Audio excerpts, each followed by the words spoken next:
नमस्कार स्टूडेंट, आशा करता हूँ आप खुश होंगे और प्रसन्नचित होंगे इस बहुत बुरे समय में। घर पे बैठ के थोड़ी बहुत पढ़ाई भी कर रहे होंगे। ऐसा नहीं कि हर समय पबजी या दूसरी चीज़ों में लगे हुए हों। मेरा आपसे रिक्वेस्ट है कि थोड़ी बहुत पढ़ाई ज़रूर आप करें। आज जो प्रॉब्लम डिस्कस की जा रही है वो एक स्टूडेंट हैं सागर। ये सागर महेंद्रगढ़ से हैं। उनकी प्रॉब्लम है, बहुत दिन से उन्होंने प्रॉब्लम दे रखी थी लेकिन समय नहीं मिल पा रहा था, दूसरे टॉपिक का काम हो रहा था, लेकिन उनकी प्रॉब्लम सॉल्व की जाएंगी। और प्रॉब्लम है सेट थ्योरी के ऊपर। दो मल्टीपल चॉइस क्वेश्चन है, रियली क्वेश्चन बहुत अच्छे हैं। आप भी एक बार उनको करने की खुद कोशिश करिएगा और जब आप सॉल्व नहीं कर पाएँ तब इस वीडियो को देखिएगा। यदि आप सेट थ्योरी या दूसरे चैप्टर की प्लेलिस्ट देखना चाहते हो तो नीचे लिंक अवेलेबल है, उस लिंक पर जाकर, वो प्लेलिस्ट पर जाकर आप चैप्टर वाइज प्लेलिस्ट देख सकते हो। चैप्टर वाइज बहुत सारे क्वेश्चन देख सकते हो और करने की उनमें से जरूर कोशिश करें। राइट, चलिए क्वेश्चन स्टार्ट करता हूँ।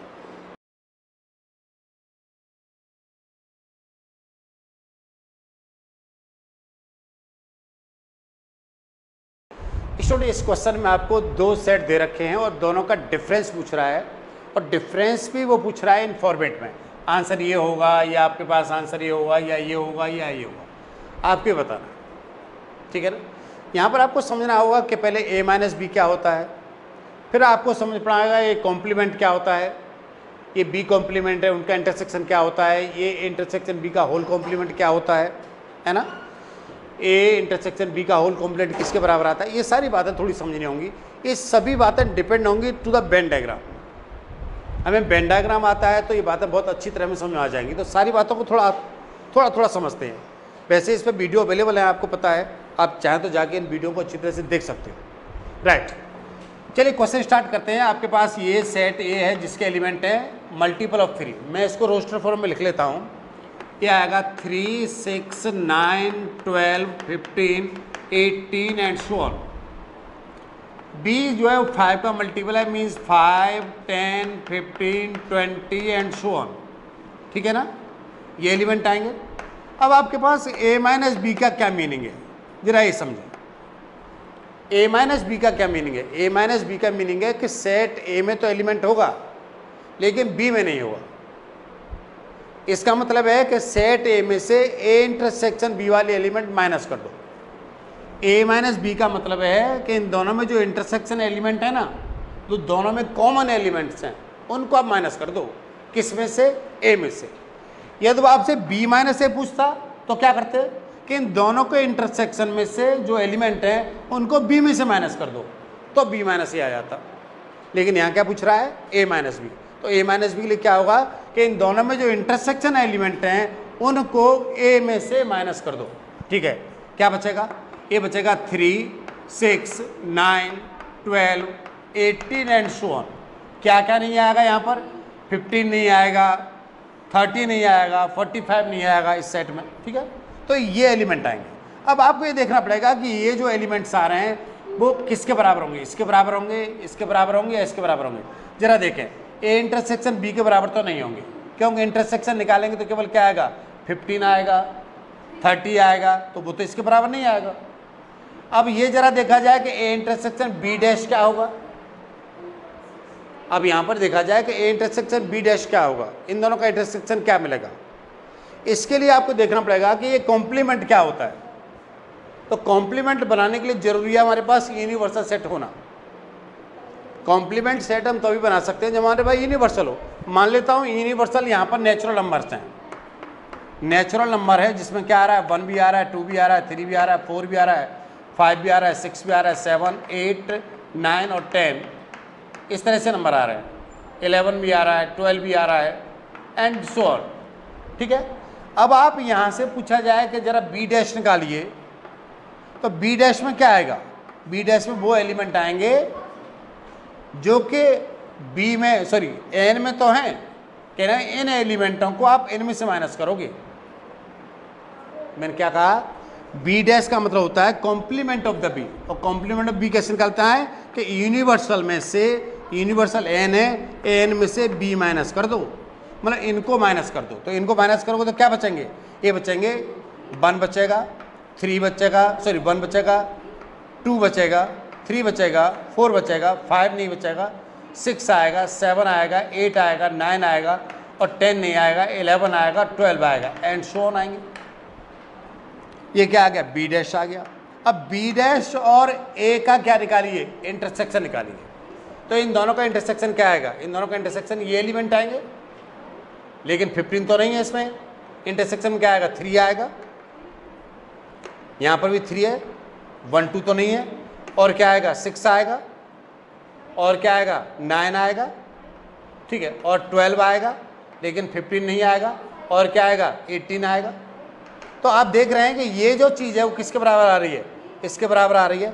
इसका मतलब है ये हमने क्या निकाला, ए इंटरसेक्शन बी डैश निकाला।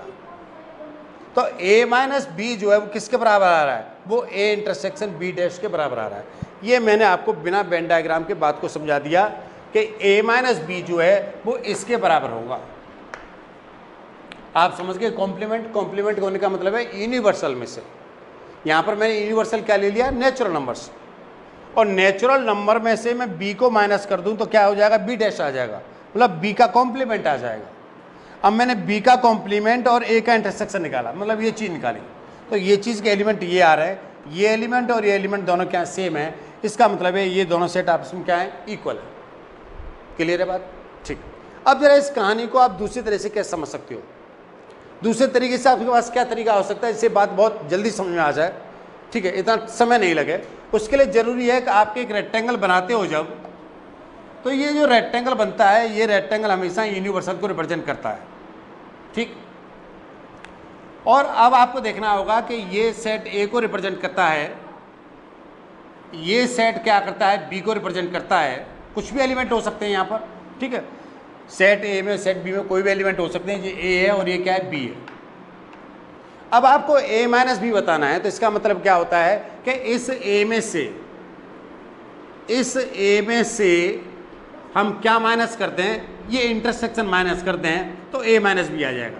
कहने का मतलब है कि a माइनस बी जो है इस पोर्शन को रिप्रेजेंट करेगा। a माइनस बी का जो वेन डायग्राम बनेगा सब वो ये बनेगा, ठीक है। ये किसका वेन डायग्राम है, सर ये a माइनस बी है, ये पोर्शन में शेडेड करा है, that is the a minus B. अब जरा इस बात को और देखें कि इस कंडीशन में ये क्या बनेगा, इसका वेन डायग्राम क्या बनेगा, इसका वेन डायग्राम तो ये बनेगा, ठीक है। तो इसके बराबर तो नहीं होगा, ये चीज़ इसके बराबर थोड़ी है। हमें तो ये वाला पोर्शन बताना है कि कौन किसका वेन डायग्राम होगा इनमें से। ये a माइनस बी का वेन डायग्राम है, लेकिन हमें ये बताना है कि इनमें से किसका वेन डायग्राम यही होगा, ठीक है ना। अब जरा देखें a इंटरसेक्शन b डैश। अब आप ये देखें कि a इंटरसेक्शन b डैश का मतलब क्या होगा। मैं इस बात को आपको अलग से बताऊं करके, तो देखिए आप इस बात को एक ही भी समझ सकते हैं, दो को मैं इसलिए बता रहा हूं कि आपको क्लियर हो जाए बात। ये आपके पास यूनिवर्सल है, ये आपके पास a है और ये आपके पास b है। a इंटरसेक्शन b डैश, तो a तो आपके पास ये पूरा होगा, ये तो पूरा a को रिप्रेजेंट करेगा हमारा, ठीक है। और b डैश क्या करेगा, b डैश का मतलब है जो b में नहीं है, मीन्स इसमें नहीं है, इसमें नहीं है, तो इसको छोड़कर तो बाहर शेड करना पड़ेगा हमें। ये जो पोर्शन है ये b डैश का वेन डायग्राम बनेगा। ध्यान रखिए, इस तरह की जो मैं लाइन क्रिएट कर रहा हूँ, ये b डैश का वेन डायग्राम है, ये b डैश का वेन डायग्राम है। और इस तरह से मैंने जो लाइन बनाई थी वो किसका वेन डायग्राम था, ए का था।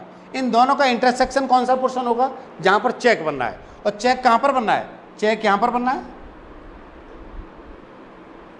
बनना नहीं बनना है ये पोर्शन। तो आप देख रहे हैं कि ये चेक बनना है और ये दोनों क्या है, सेम है।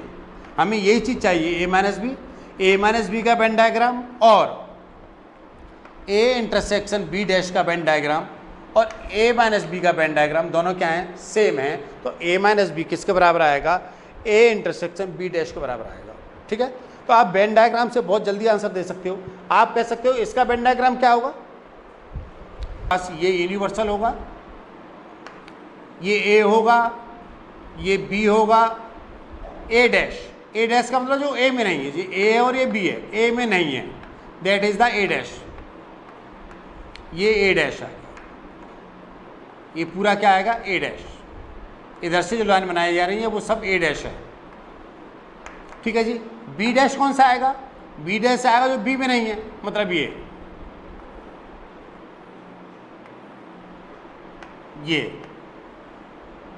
अब जरा बताइए कि बी डैश ये बनेगा। अब चेक कहाँ बनना है? चेक बनना है साहब ये बाहर, ए और बी को छोड़कर, इन दोनों को छोड़कर जो बाहर बनना है। कहने का मतलब है ये क्या बनेगा?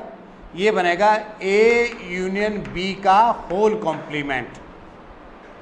ये किसके बराबर बनेगा? ए इंटरसेक्शन बी का Venn diagram, sorry A complement intersection B complement क्या बनता है?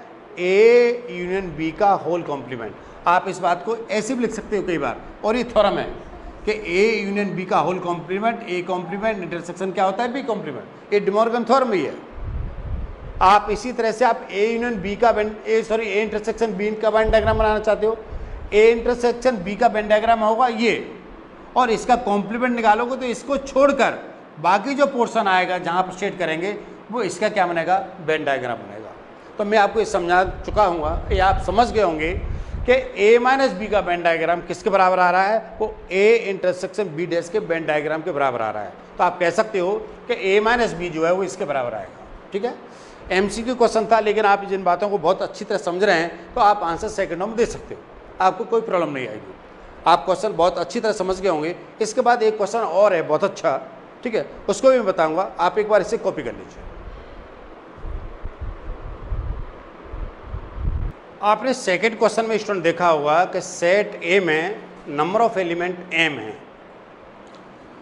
नंबर ऑफ एलिमेंट एम है, सेट ए में नंबर ऑफ एलिमेंट्स कितने? फाइनाइट एलिमेंट दे रखा है, मतलब एम है। और नंबर ऑफ द बी में आपके पास एन एलिमेंट। अब पूछ रहा है कि इनके पावर एलिमेंट, पावर सेट में जो एलिमेंट हैं उनमें रिलेशन दे रखा है। जरा मुझे बता सकते हो कि इसके पावर सेट के कितने एलिमेंट होंगे? पहले तो समझें कि पावर सेट क्या होता है। पावर सेट होता है सेट ऑफ द सबसेट। जरा बात को ऐसे समझ लें कि यदि आपके पास कोई एलिमेंट सेट है जिसके एलिमेंट 1 2 3 हैं, तो इसका पावर सेट क्या आएगा?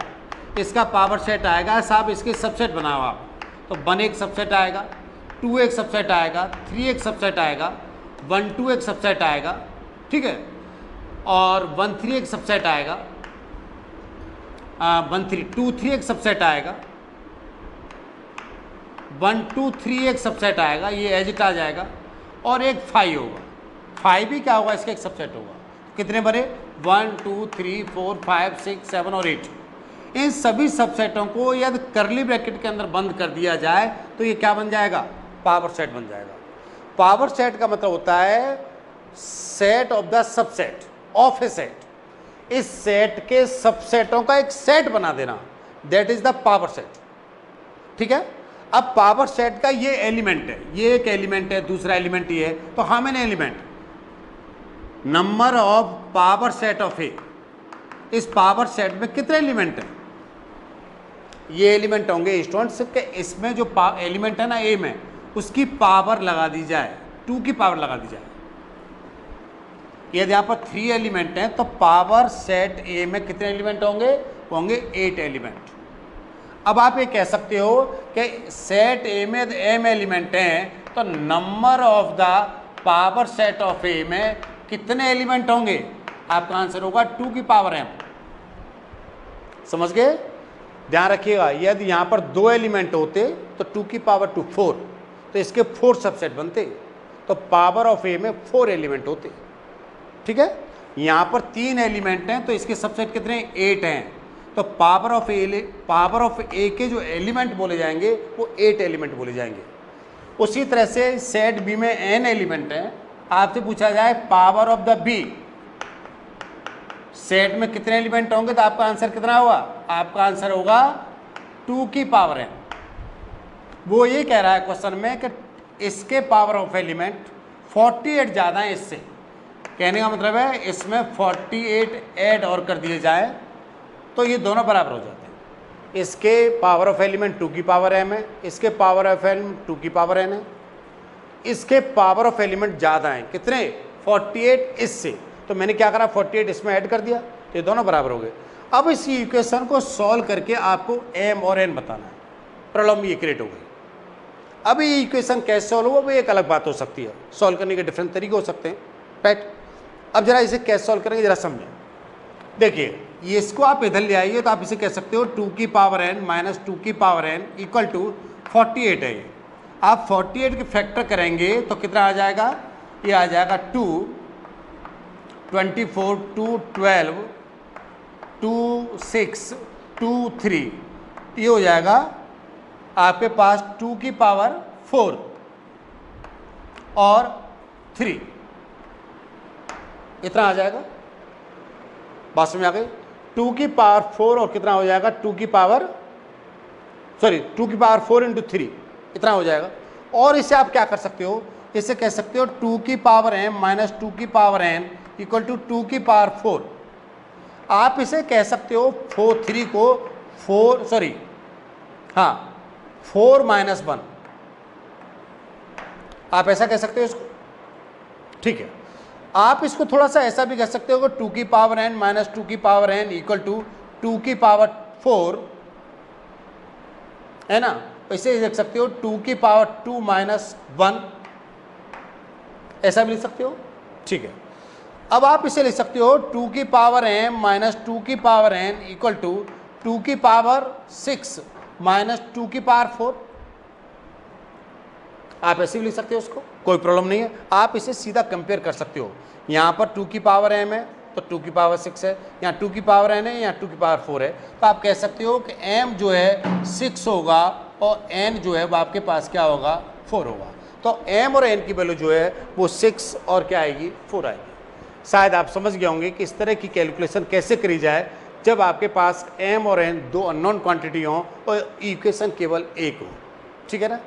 बात समझ में आ गई होंगी, दोनों क्वेश्चन आपको बहुत अच्छी तरह समझ में आ गए होंगे। यदि बात अच्छी तरह समझ में आ गई हो तो मेरे कहने से ये वीडियो आप अपने फ्रेंड को जरूर शेयर करिए, करेंगे ना, राइट। और यदि बात समझ में आ गई तो लाइक बटन पर, नहीं समझ में आई तो डिसलाइक बटन पर क्लिक करिए, लेकिन क्लिक जरूर करिए, ठीक है। अपना ख्याल रखिए और खुश रहिए। Thank you very much, thank you.